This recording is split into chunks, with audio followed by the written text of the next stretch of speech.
अस्सलाम वालेकुम। अच्छा, ये आपका टेस्ट है 3 मार्च का। Sinusoidal current has RMS value of 10 ampere. What is the maximum value और पीक वैल्यू? तो पीक वैल्यू आपको पता है आई नॉट या वी नॉट होती है, तो उसका सिंपल फार्मूला RMS के लिए ही आपने अप्लाई कर लिया एंड तो इसका यही आंसर आना है और ये परफेक्ट है। अगर ये पेपर में आया तो इतना कर देंगे तो 2 नंबर मिल जाएंगे। Name the device which permit the flow of the direct current but oppose the flow of alternating current. Device का सिंपल नाम बताना है और रीज़न बता देनी है। और दूसरा, permit the flow of the alternating current and but not the direct current. तो पहला डिवाइस आपने क्या लिखा था? Device which permit the flow of the direct current but oppose the flow of the alternating current. मतलब DC को तो ये अलाउ करेगा, डीसी करंट को, बट अल्टरनेटिंग करंट को ये ब्लॉक कर देगा। वो क्या है? इंडक्टर है। ऐसी डिवाइस का नाम इंडक्टर है। अब इसको अपने प्रूव करने के लिए इसकी जो रिएक्टेंस है वो लगाइए 2/FL। अगर इसमें F 0 हो जाए तो XL क्या हो जाएगी? जब F 0 हो जाएगा तो XL भी 0 हो जाएगी। मतलब XL क्या है? इंडक्टर की रेजिस्टेंस है, जिसको हम रिएक्टेंस कहते हैं। तो जब ये 0 हो जाएगी, मतलब रेजिस्टेंस 0 हो जाएगी, तो करंट फिर क्या हो जाएगा? उस सर्किट में मैक्सिमम हो जाएगा। क्योंकि हम तो यही चाहते हैं ना कि ये एक्सएल कम से कम हो, रेजिस्टेंस कम से कम हो, XL कम से कम हो, और जो XC है वो भी कम से कम हो। क्योंकि ये तीनों रेजिस्टेंसेज हैं। ये रजिस्टर की रेजिस्टेंस है, ये इंडक्टर की रेजिस्टेंस है, और ये कैपेसिटर की रेजिस्टेंस है। Similarly the device which permit the flow of the AC current, मतलब AC, and block the DC, वो कौन सा है? वो आपका कैपेसिटर है। उसकी रीज़न क्या है? XC आपने क्या लिखा हुआ है? XC इसके इक्वल होता है 2πFC। नो, XC का जो फार्मूला है वो तो फिर दोनों चीज़ें सेम हो गई। XC is equal to 1/2π। तो दोनों में यही तो डिफरेंस है। कंसेप्ट आपका क्लियर नहीं है, यहाँ पर क्लियरली नज़र आ रहा है। तो मैंने ये कहा है कि आप पहले क्वेश्चन को समझ लिया करें, किसी यूट्यूब वीडियो से देख लें अगर आपने क्लास में चीज़ों को नहीं समझा। आपके पास इल्मी है, इल्मी से देखें, दोनों से देख के कंपेयर कर लिया करें। तो ये सिंपल था, आपने पूरे चैप्टर में इतने लॉन्ग अटैम्प्ट किए हैं और उसमें फिर भी आप गलत फार्मूला लिख रहे हैं इधर। For DC F is 0, the device which permit the flow of the alternating current. For DC F is 0 and XC is infinite, the current is 0. XC कैसे इन्फिनिट होगी? जब ये फार्मूला होगा, इसमें तो इन्फिनिट नहीं होगी F is equal to 0 के लिए। XC is infinite, the current is 0, which permit the flow of the alternating current but block the direct current. Direct current को कैसे ब्लॉक करेगी ये? ठीक है, जब आपके पास F 0 हो जाएगा देन आपकी जो XC है वो इन्फिनिट हो जाएगी। तो आप सेकंड डिवाइस किसको कह रहे हैं? Permit the flow of the alternative current, direct current को। अल्टरनेटिव आपको पता है DC की जो F 0 होती है, DC की F 0 होती है, तो DC करंट में तो फ्रीक्वेंसी नहीं होती, तो इसलिए इसकी जो रिएक्टेंस है वो इन्फिनिट हो जाएगी इस केस में, कैपेसिटर के केस में। तो देन वो ब्लॉक कर देगा DC को और अल्टरनेटिव करंट को ये अलाउ करेगा कि वो फ्लो हो। That's how things works, but you have committed a major mistake.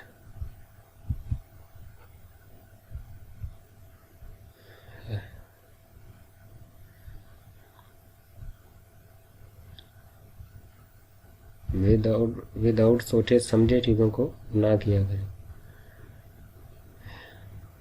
How many times per second will an incandescent lamp reach maximum brilliance when connected to a 50 Hz source?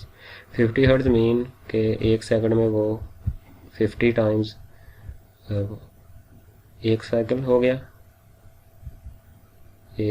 गया, फिर ये दूसरा cycle हो गया, इस तरह 50 cycle करेगा 1 second में। अब देखें, एक सिंगल साइकिल में पोस्टर पीक पर पहले पहुंचा वो, और फिर नेगेटिव पर पहुंचा एक साइकिल में, तो इस पर भी मैक्सिमम ब्रिलियंस होगी, मतलब चमक पैदा होगी, और नेगेटिव जो पीक है उस पर भी मैक्सिमम ब्रिलियंस पैदा होगी। तो एक साइकिल में 2 दफ़ा हो रही है, इसी तरह अगले साइकिल में भी 2 दफ़ा होगी। इस तरह 50 साइकिलों में कितनी होगी? 100 दफ़ा। दैट्स 100 टाइम्स वो ज़्यादा चमक पैदा होगी पॉजिटिव और नेगेटिव पीक वैल्यू पर। 100 times per second. Lamp shows maximum brilliance when AC reaches its peak value. As AC reaches its peak value, positive negative twice a cycle. Cycle twice नहीं, twice a cycle. AC reaches at peak value per second. Okay.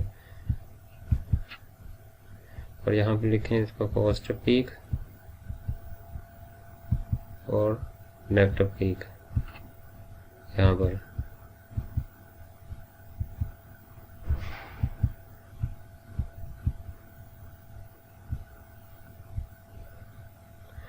Circuit contains an iron core inductor, एक iron core inductor होगा, इसकी diagram बनाइए आपने, ये हो गया, ये आयरन का इंडक्टर लगा हुआ है, इसमें आयरन कोर इंडक्टर और सारे इसमें कनेक्टेड है सीरीज में। आयरन कोर इंडक्टर स्विच लगा होगा, एक इंडक्टर लगा होगा और डीसी सोर्स लगा होगा, डीसी बैटरी लगी होगी इन सीरीज। ये डीसी बैटरी आ गई, ये स्विच हो गया आपके पास, 3 चीज़ें, ठीक है, और ये सारे सीरीज में है, ठीक है, ओनली इनका वन एंड कनेक्टेड है।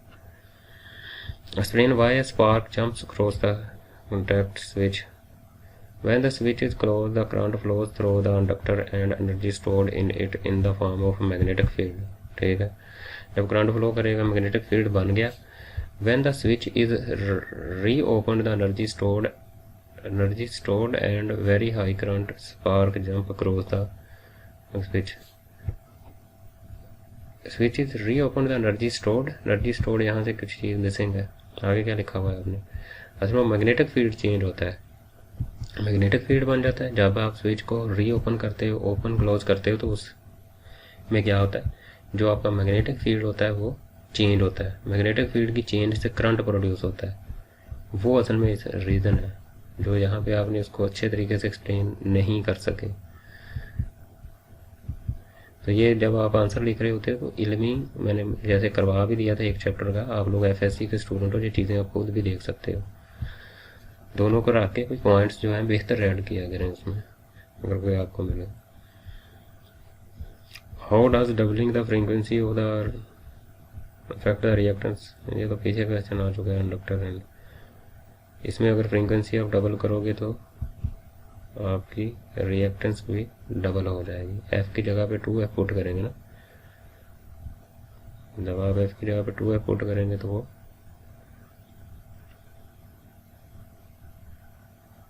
ये आपने बताया क्यों नहीं है इधर पुट करके पकाया उसको।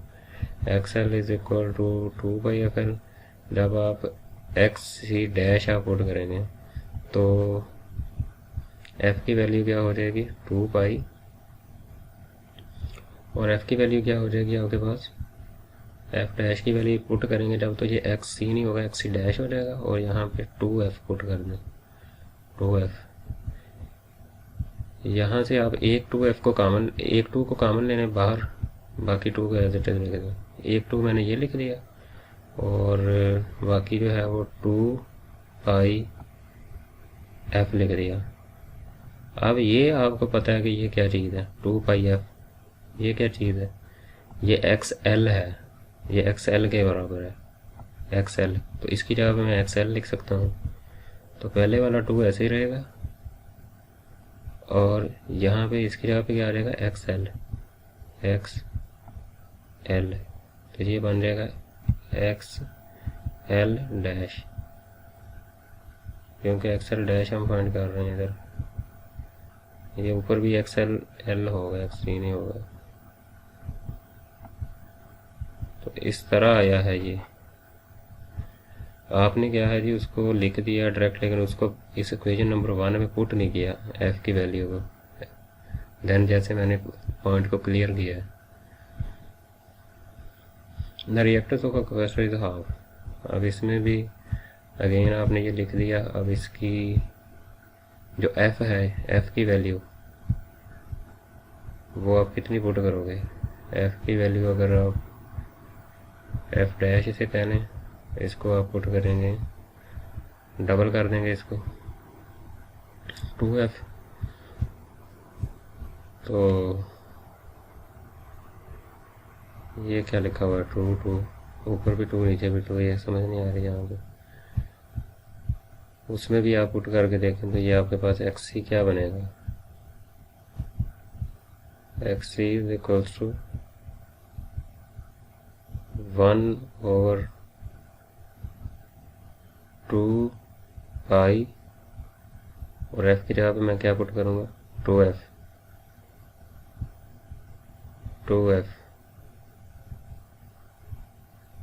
ये f डैश की वैल्यू पुट गई तो ये xc f डैश हो जाएगा। तो ये आपके पास 2 को इधर लिखने साइड पे, और बाकी जो दूसरा 2 है उसके साथ पूरी वैल्यू लिखने 2 पाई f। तो ये 1/2 पाई f क्या हो जाएगा, ये 1/2 एज इट इज रहेगा, और ये जो इतना पार्ट है 1/2 पाई f ये किसके इक्वल है, xc के इक्वल है, तो ये बन जाएगा xc।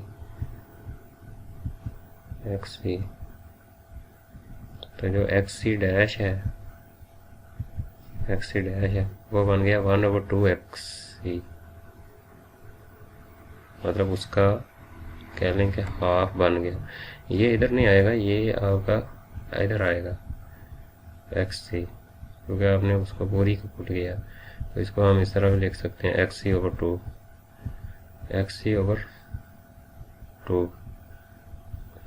तो ये क्या हो गया, ये हाफ हो गया xc/2, x dash is equal to xc/2, ये इस तरह है।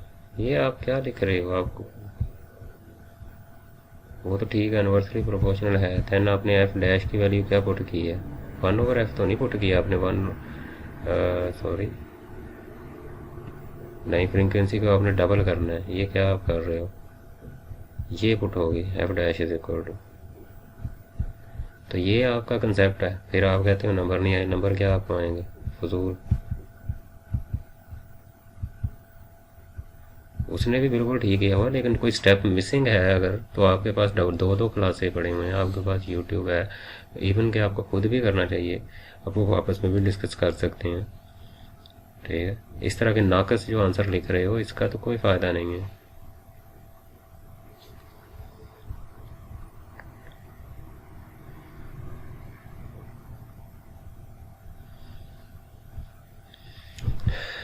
अच्छा, sinusoidal current has an RMS value of this and this.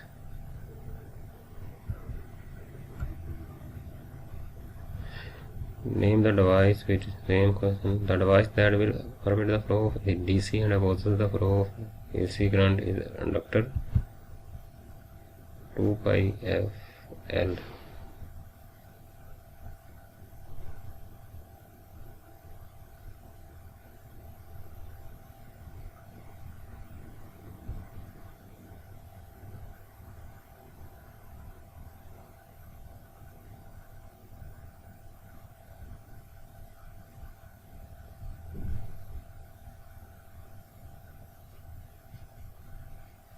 FC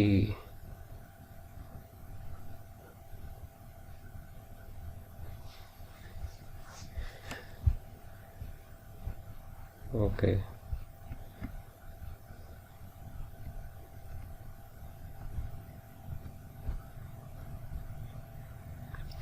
यहाँ पर भी आपने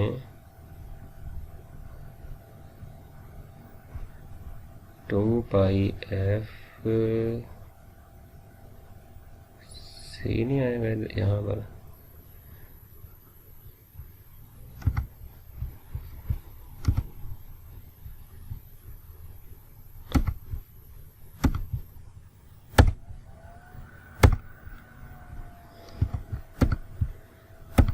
reactance of capacitor and conductor.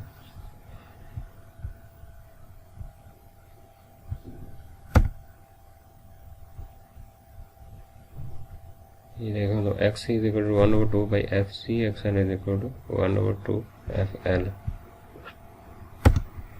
और आप सिंपली यहाँ पे f लिख रहे हो, सी गिवन लिख रहे थे साथ में।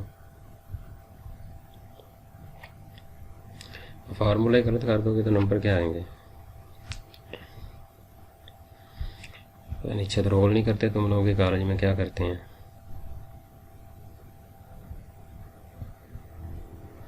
For DC F is equal to 0 and the inductor reactance is 0, so it permits the flow of DC. On the other hand, for AC it reactance increases with the frequency, hence it opposes the flow. Hence it opposes the flow of AC. Okay. Capacitor is the device which permits the flow of AC but opposes DC. F is equal to 0, so reactance of a capacitor increases to infinity and no current flow through it. Frequency increases, capacitor reactance decreases, it allows flow this. Okay. How many times per second will lamp read maximum brilliance? 100 times per second on its peak values. Most conductor during the complete cycle. 50 multiplied by, ये क्या लिखा हुआ, 2/2 पर second, 100 पर second. इसको नीचे ना लिखें, इसको फिर इसके बिल्कुल साथ लिखें, 100 पर सेकंड। एस थोड़ा ऊपर करके लिखें, इतना नीचे ना लिखें। So current reaches its maximum in 100 times. A circuit contain an iron core, inductor, a switch and DC source. Okay, ये बिल्कुल समझ नहीं आ रही क्या लिखा हुआ है।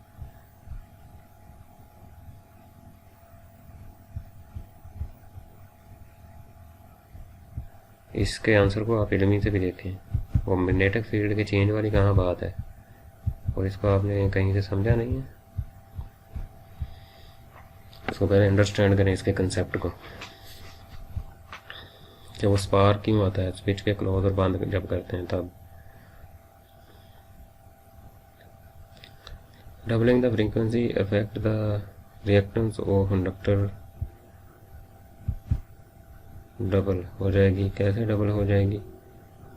यहाँ पे आपने भी पुट करके उसको नहीं बताया। डायरेक्टली प्रोपोर्शनल तो है, लेकिन फिर आप इसको 2f को इसमें पुट करें और देन उसको कंप्लीट सॉल्व करें, जैसे मैंने ऊपर बताया।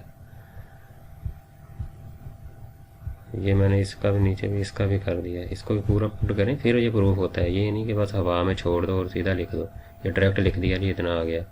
स्टेप्स को स्किप करने की क्या ज़रूरत है?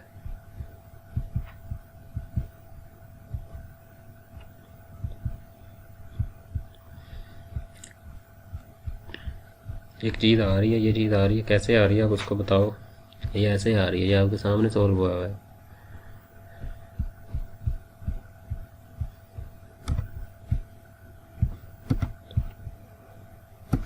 इसलिए इनको शॉर्ट क्वेश्चन को इसके आंसर ऑलमोस्ट ठीक है, एक आधे वाले और मैग्नेटिक फील्ड वाला मतलब छोड़ के बाकी भी स्कॉलर के जो आंसर हैं बाकी क्वेश्चन के भी उनको देखें इन्हीं से, और दोनों को मैच करके देन उसको एक बेस्ट आंसर बना के लिखें। और ये एफएससी के स्टूडेंट्स ही करते हैं, ये स्टूडेंट्स खुद करते हैं हमेशा। ये नहीं है कि कुछ करवाता है आके, आपको आपके स्पून फीडिंग नहीं करता, आपके प्रेप के स्टूडेंट्स नहीं हो, 1 2 3 के भी स्टूडेंट नहीं हो, फिर एफएससी के स्टूडेंट्स हो, वो सारे खुद ही करते हैं। हम भी खुद ही करते होते थे, सारे बच्चे अपने आंसर खुद बनाते हैं, जो बेस्ट उनको नंबर लेकर दें।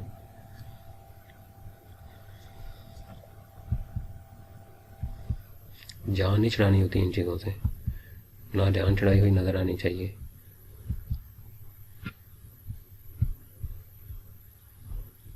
ये स्कैनिंग भी इसकी ठीक नहीं गई हुई, काफ़ी सारी जगहों से तो नज़र ही नहीं आ रहा कि क्या लिखा हुआ।